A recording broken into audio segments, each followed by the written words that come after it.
The White House here just landed a bombshell on India with Trump's announcement of an additional 25% tariff on India, taking it up to 50%. Only Brazil faces that much. The declared reason was Indian oil import from Russia. But Trump has announced no similar punishment tariffs on China that imports far more Russian oil than does India. And China is the supposed adversary and India the supposed ally, or was at least until this morning. Nor is Trump handing out punishment to Turkey that imports very large quantities of oil from Russia, as do other countries.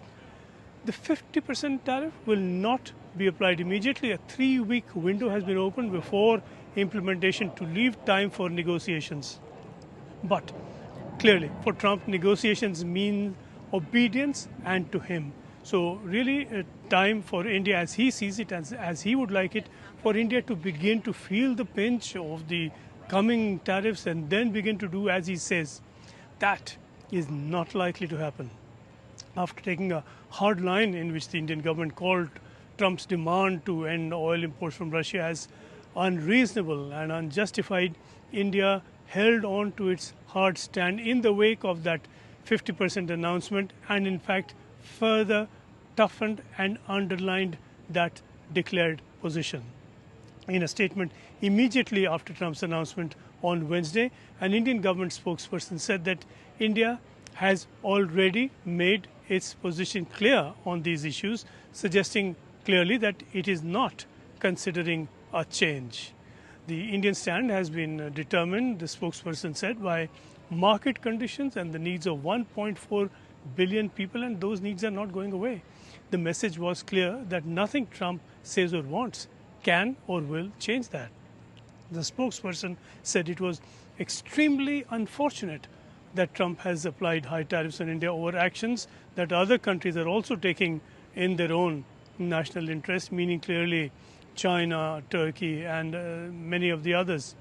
The spokesperson emphasized that India will look after its national interests, and the implication was clear and obvious that the Indian government will not place Trump's interests above India's national interests.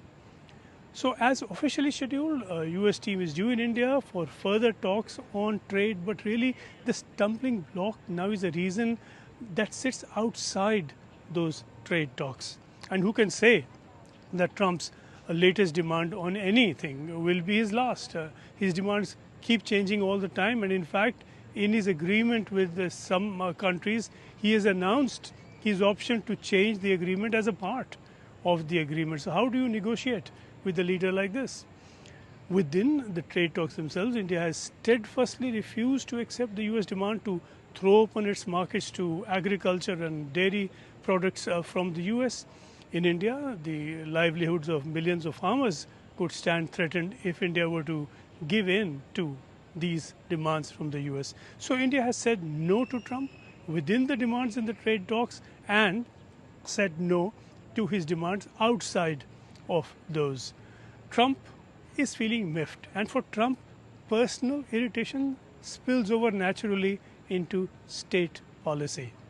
So unless something changes miraculously over the next 3 weeks, India and Indian exporters particularly are in for a hard time, no doubt. The sweet relationship until the other day has turned suddenly and heavily sour.